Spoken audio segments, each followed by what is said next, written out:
makeup lovers, how are you guys doing? I love the same intro. I love that. I feel at home. I can't let it go. I feel at home. Sometimes I just want to be like, hey guys.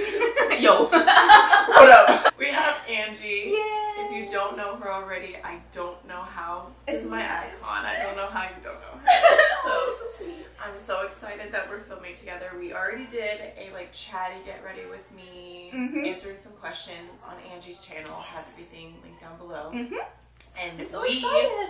are going to be talking about how indie brands, the indie community has changed since we started. Because I feel like you and I started YouTube about the same time. I think you were like just a little ahead of me. Because I remember researching like when I first tried certain indie brands and I would find your name. Okay. Because I've been doing it for almost 9 years now. So and you couldn't have been that far behind. I feel like what we bonded over was that we both loved indie brands. And at that time, it wasn't that many people that reviewed indie brands, especially the small ones. And I feel like the sphere has changed a lot. And also my feelings about a lot of indie brands have changed a lot as well. Like what I'm looking for when it comes to trying new brands, for example. So yeah, I'm so excited. I'm so excited. Okay, you have a list. I do have a list. I was just taking some lists in my head, which is like an actual list. If I did lists in my head, nothing would make it on camera.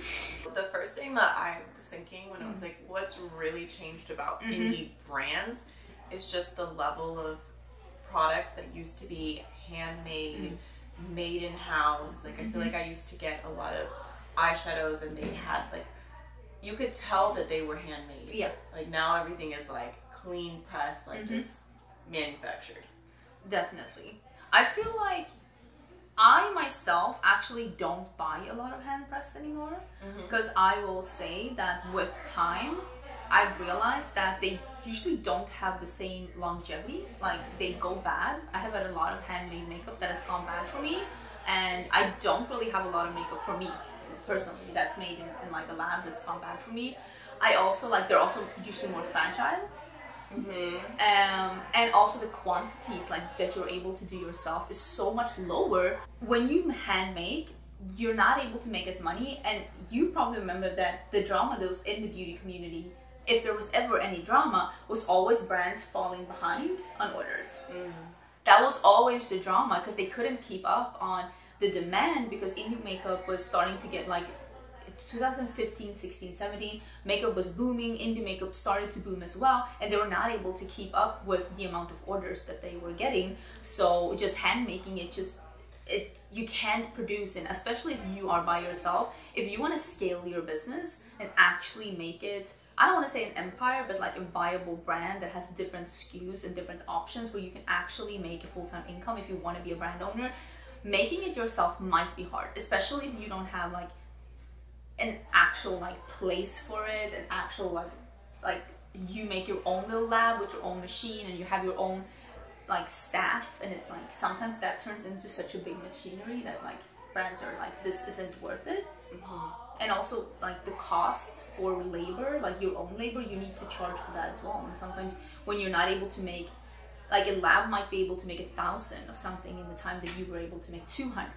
And then if the lab did it, you could lower the cost of your products because like it just takes less time to make more. I also think there's some indie brands that have done pre-orders, and if you're hand making them, then you're essentially like setting yourself up to have to take the time to do every single order that comes in no matter what. Whereas if you do a pre-order and 6,000 people order, then you can make an order for 6,000. Also, like, pre-orders have changed a lot in the indie community. Before, pre-orders usually meant that a brand was doing it when you ordered. Like, if you did a pre-order, like they did, like if you ordered 2 shades, they almost like made the shades when you ordered them. But since it's boomed up, I feel like now a lot of pre-orders, there's a lot of pre-orders for a lot of releases. And I think sometimes people, when you order makeup, you pay for the makeup before you're able to sell the makeup.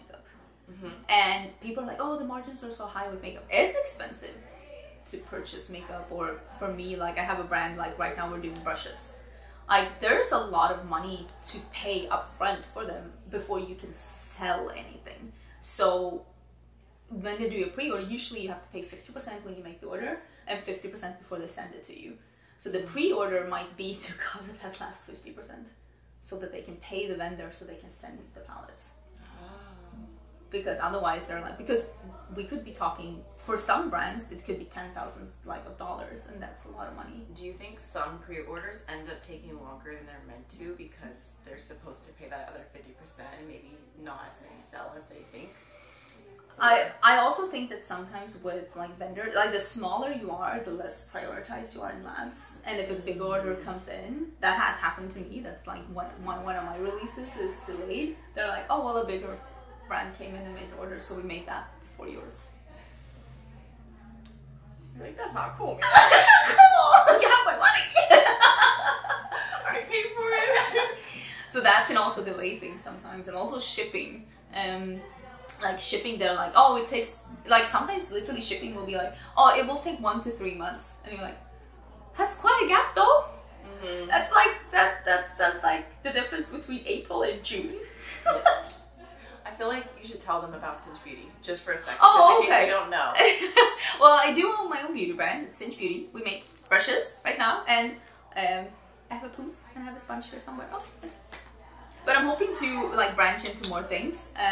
But it's like, it's a really lengthy process. And also, I mean, I've done some collab with brands, and you've done a collab with a brand we shall not talk too much about.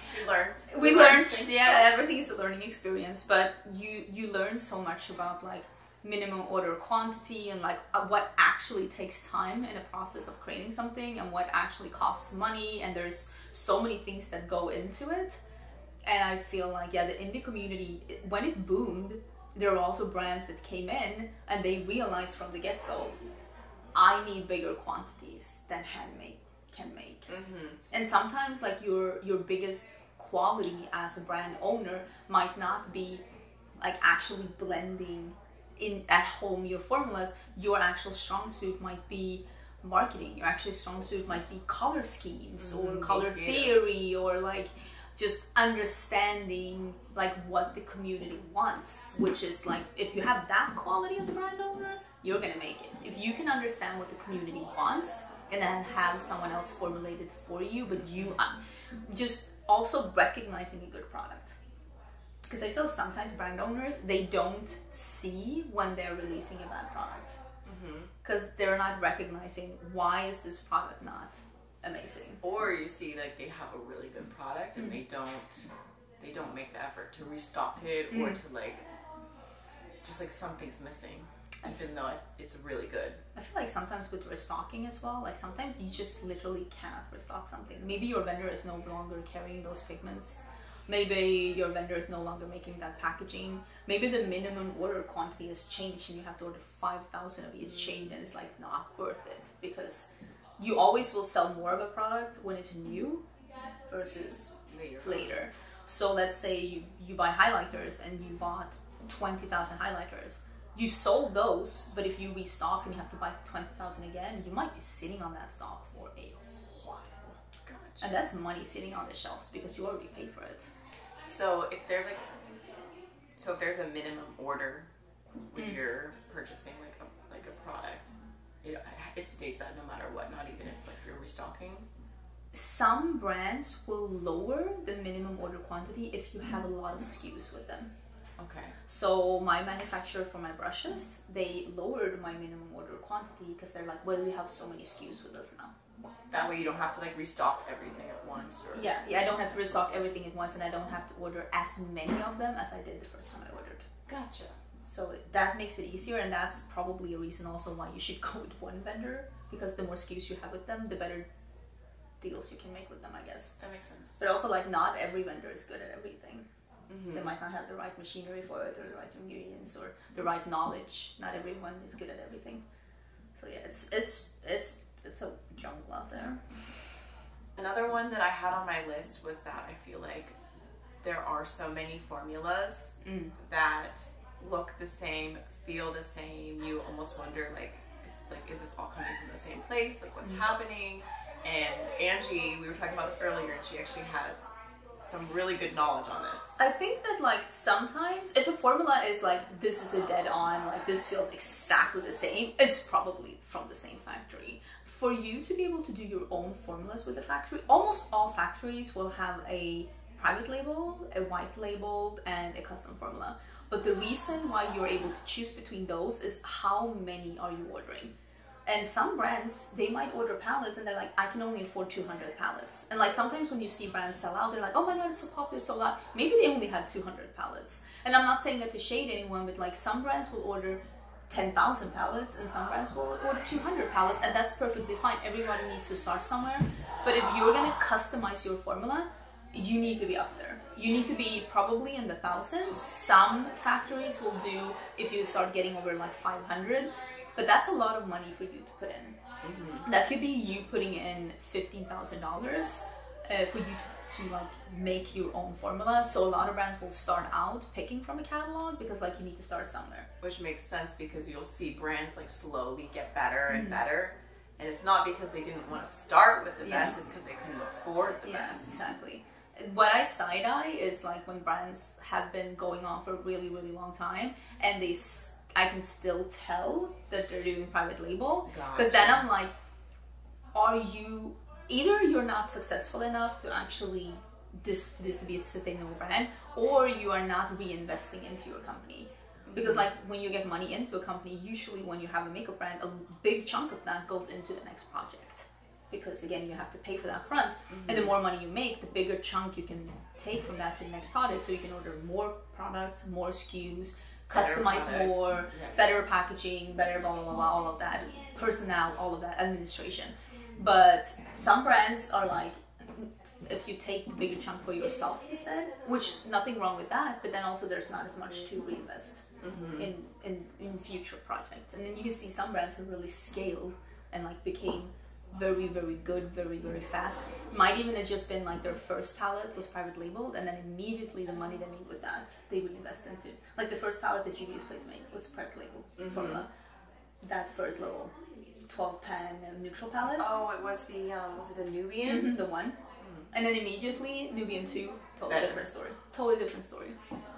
So if you can do that, some brands are like just smarter in realizing that, oh, you need to be better as soon as you can, and some brands are like, maybe you need the money, maybe you're a single mom, maybe you need the money. Like I don't blame that either, but yeah, if I see a very successful brand that's been going on for a really long time and they're still picking shades from a catalog, yeah, I will side-eye them. I feel like GlamLite is one that has done really well because I had their first eyeshadow palette and it was okay, but it wasn't like anything to write home about. And then it was like the next one was better, and then better and better. And it's like now their new palettes, like the formula is so good for the price.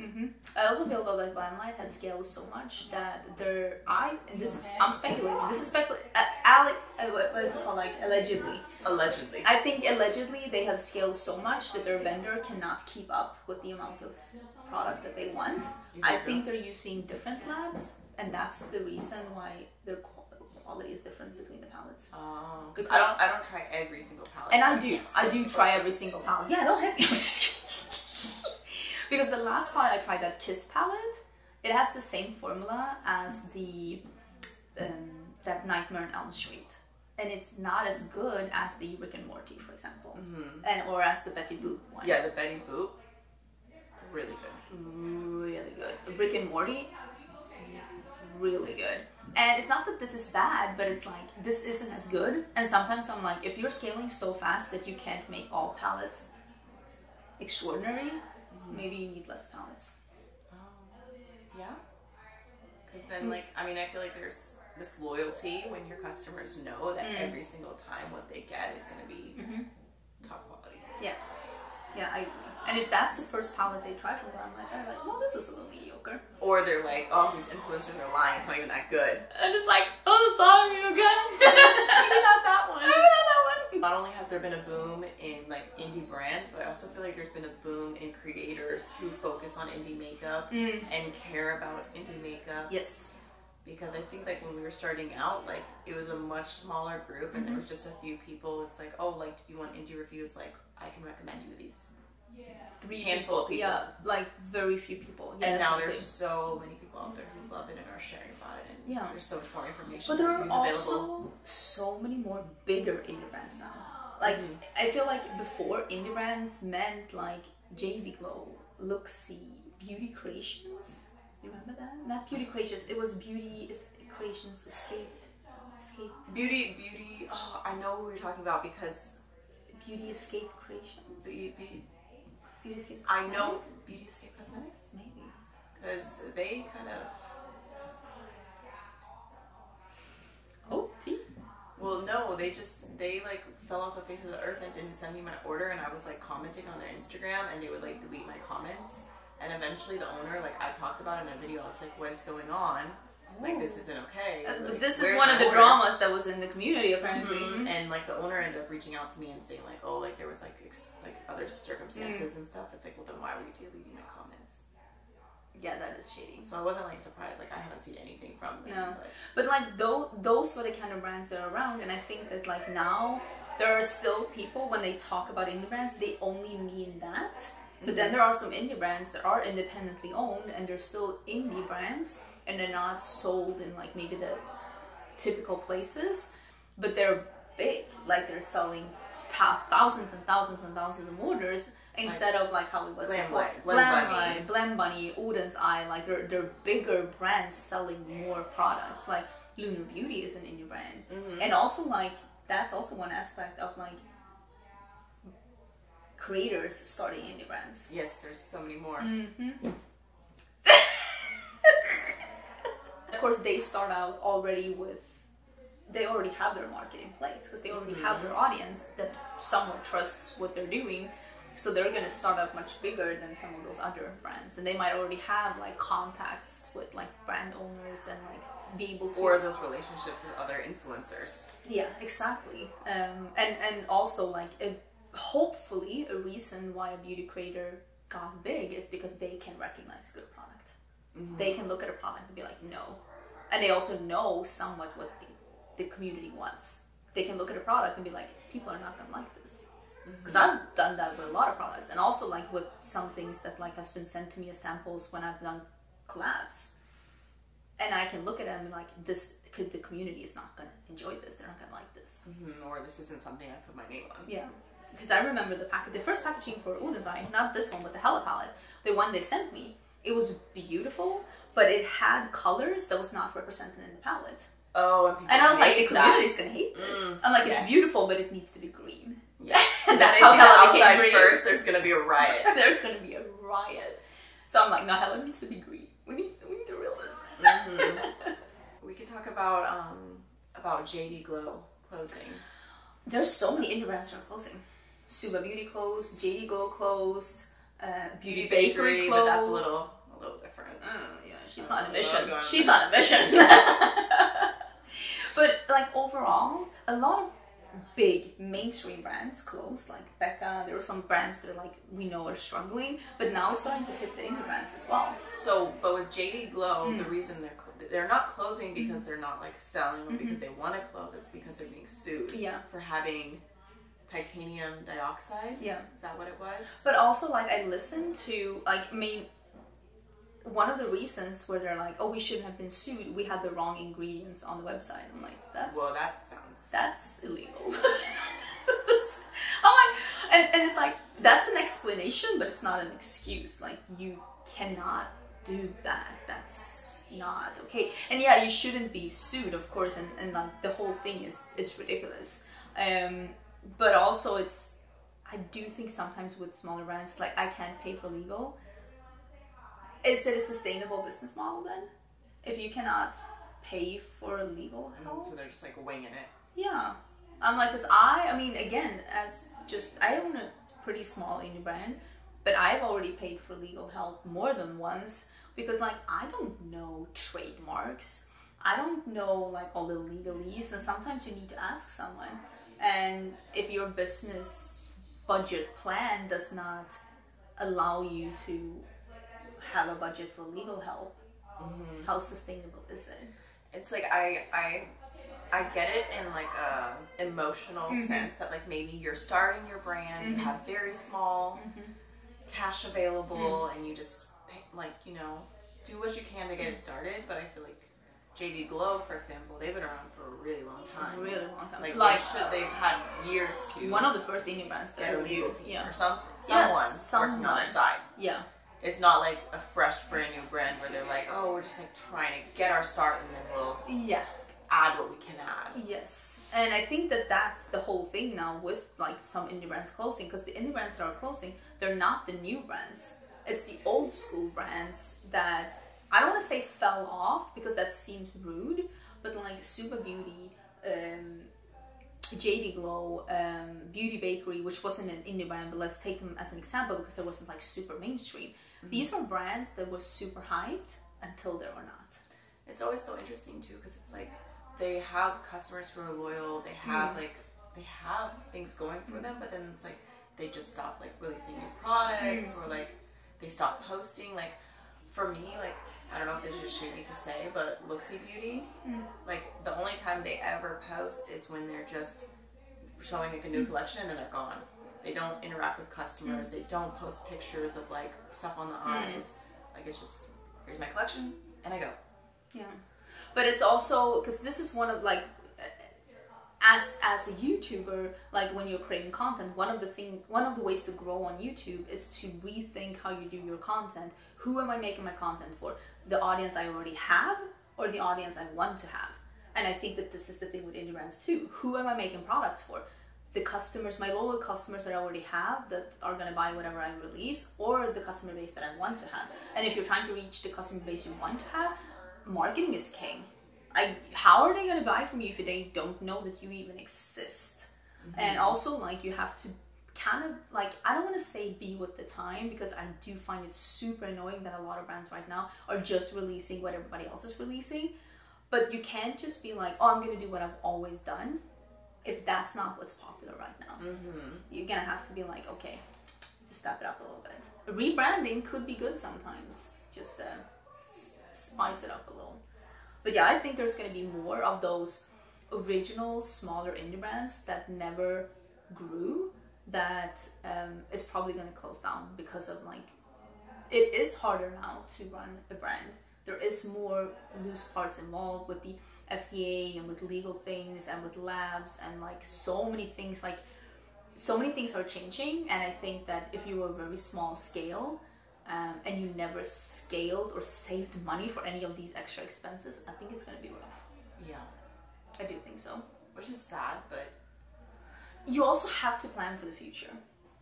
But it's the same with everything. Like, you have to plan for the future, and yeah, I think more indie brands are going to close. Some of those that we probably forgot existed. There are a lot of indie brands that only rely on like genuine content, and they don't work on like influencer relations or sending out PR, and I think they're really doing themselves a disservice. Yeah, I think that like sometimes with PR, people are like, oh, why wouldn't you buy it yourself? But a lot of times with PR, it is discovering brands that you just wouldn't have tried on your own. And it's not because you weren't interested, because sometimes I genuinely myself, I'm like, well, this looks cute, but I just don't have time. But then it gets sent to me and I look at it and I'm like, wow, this is genuinely really interesting, and you make time for it.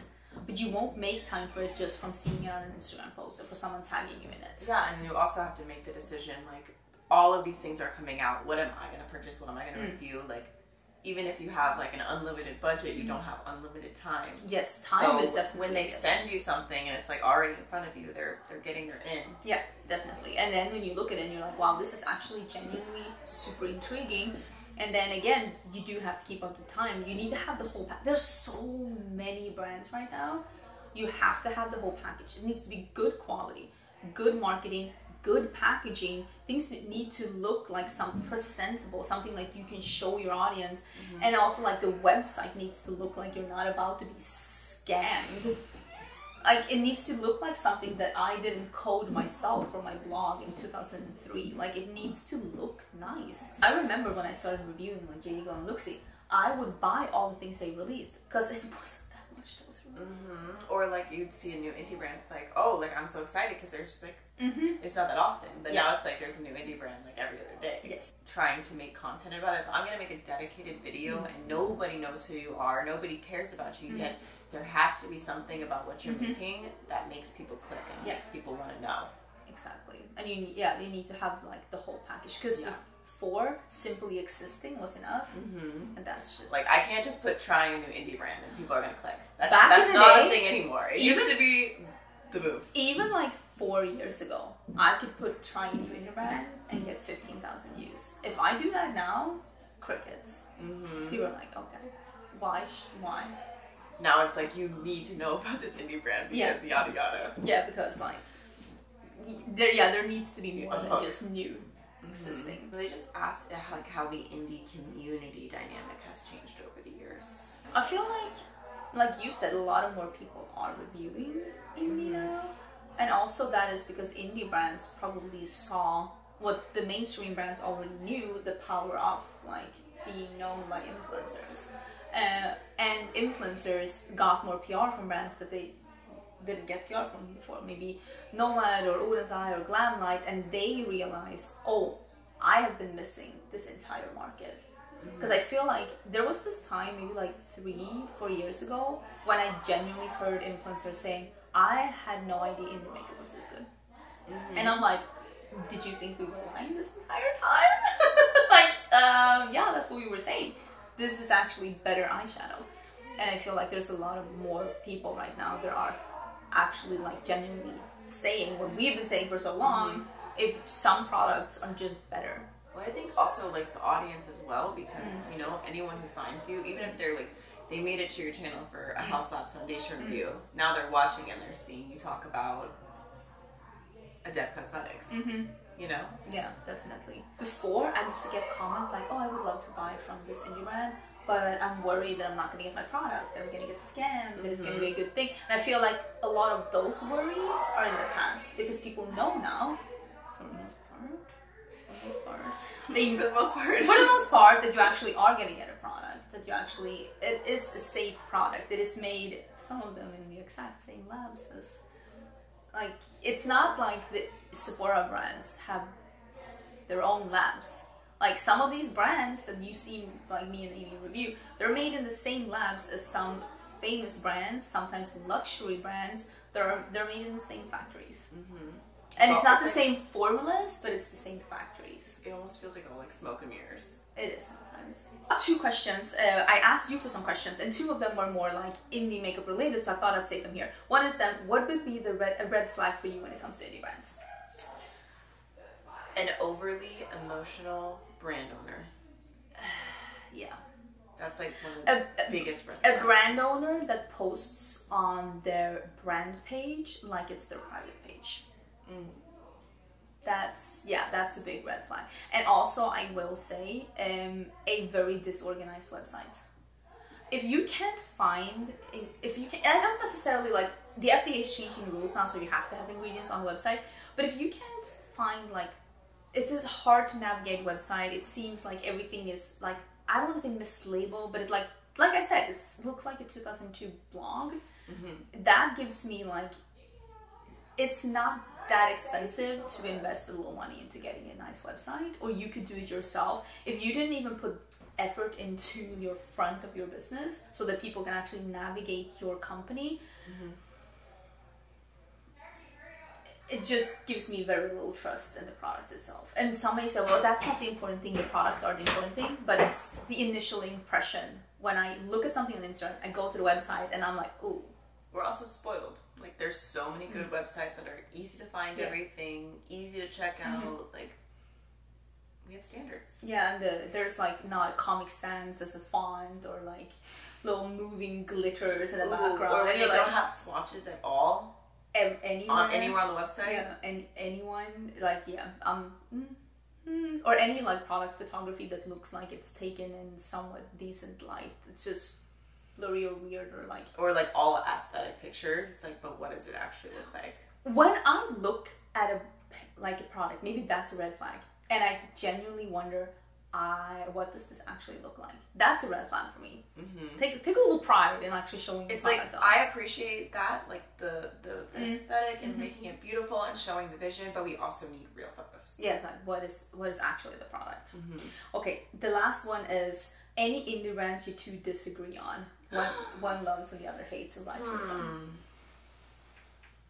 I want to think of something because it sounds fun, but I don't know.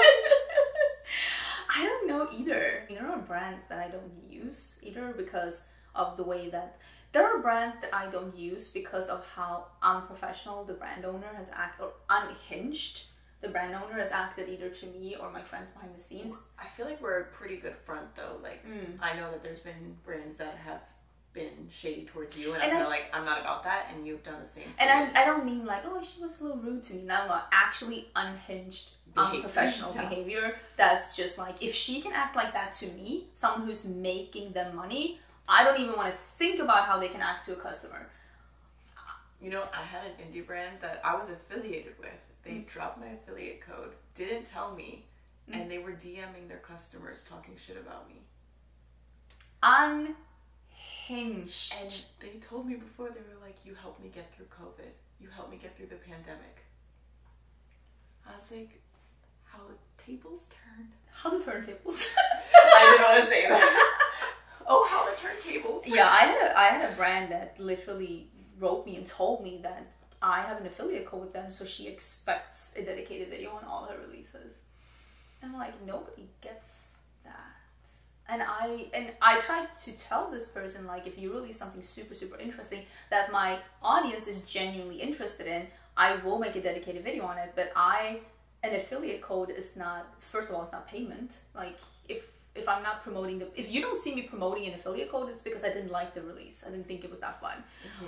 But also, like, I only get paid if someone uses my code. So if someone uses my code, it means I promoted you. Like, that's how that works. But yeah, they were genuinely like, I want the same treatment, and then they name dropped a couple of other brands that I do dedicated videos for. I'm like, but that's because my audience is genuinely interested in these brands. They're not that interested in you, and it's not my job to hype your brand up. And not everything is dedicated content. Yeah. Sometimes it just ends up where it ends up. And she was really rude about it. And I've also seen some things that she has written to other people, and it is unhinged behavior. And I'm just like, nope, there are too many brands out there for me to put effort into a brand that just can't seem to talk in it. Actually. That's why, like, that's the red flag. Because it's like, if you're working with them, like, obviously, like, it's no good. But also, if you're a customer and you're like, oh, I had a problem with this product, and they're like, but that's my baby, like, and that so good, you're lying. Like, I understand that sometimes you can come off like that, but like, if a customer tells you, no, I actually do have a problem with this, and I will say sometimes from me myself handling customer service, some customers are really, really rude, like really, really rude, and sometimes don't believe everything you hear from customers either. But like, yeah, if I hear a lot of customers having like, oh, this brand owner was rude to me, that is a red flag to me. Because I'm like, But sometimes I have had it happen where like someone will reach out to me and they'll tell me a situation, it sounds so terrible. And I'm like, oh, that doesn't sit right with me. I'll talk to the owner and I'll see the DMs, I'll see the messages, and I'm like, that's a totally different story. Yes, I've seen that too. I've seen that too, where people are like, this brand blocked me, and I'm like, oh my god, that's so horrible. And then they show me what that person wrote, and it's like actual like, I hope you will die. And it's like, you tell the customer wrote that. It's no wonder they blocked you. I mean, I don't like when people come to me like as if I'm customer service for indie brands and they want me to fix their problems. But sometimes like it is something I need to know. Like with an indie brand recently, where it's like, oh, they're not sending my orders. It's like, I will reach out if it's something that's like, oh, like, I'm affiliated with this brand, I need to know what's happening. But yeah, sometimes don't, let's just say the rule is always don't believe everything you see online. Smoke and mirrors. Smoke and mirrors. Oh my god, I hope you weren't shit talking to me. Are we getting cancelled? Sorry. Love you. We love indie brand. We do. I mean, that's the reason why I still review it, even though the interest in dedicated reviews have definitely gone down, and the interest overall in like makeup. People want to hear about the people behind the brands. They don't want to hear about the makeup anymore. Like the focus has shifted, but like I still love indie makeup, so I'm like just chugging along. I mean, that's still my best content. Anything else I do doesn't come close. Indie brand. Coming so loud. So loud. I mean, for me, it's still my new makeup releases. That's what people, declutters. People love seeing you get rid of stuff. But no, I still love indie brand, and it always makes me so happy when I get comments of people saying like, so many people reviewed this palette, but I watched yours first. I'm like, thank you for still coming to my channel for indie reviews, because like I love indie makeup so much. Are you hungry? I'm so hungry. Let's go eat. I'm looking at you and you look like a chicken wing. Don't eat me. Do an outro. I was about to let us leave it at that. That's it. Bye. Chicken wing and bye. I'm too giggly. Low-key, I'm actually in disbelief that we just filmed together. It's so fun. It's been so long. It's so crazy. But now in the US, so now it's easier. I know. You made me want to come to Texas. Yeah, you should Things come to I Texas. don't say. Do you think? I wonder how Ricardo and Juan would get along. Ricardo gets along with everyone. Yeah. That's actually one of the first things Samantha said after meeting him. You didn't say he was that funny. My husband's funny. He just doesn't like me in front of the camera. I'm sure they would get along. I have a guest room with an ensuite and 3 pets. I had to have 3 pets. I'll be there. Thank you so much for coming on my channel. Thank you for having me, even though we're in a random room and being very good YouTubers. Did we say that we're in New Orleans? I don't think we did. We're in New Orleans. I think everyone is already downstairs eating and we are hungry. Yes. For you. For you! Alright, I'll see you guys again soon. Bye. Bye. For you! Oh my god. Feel special.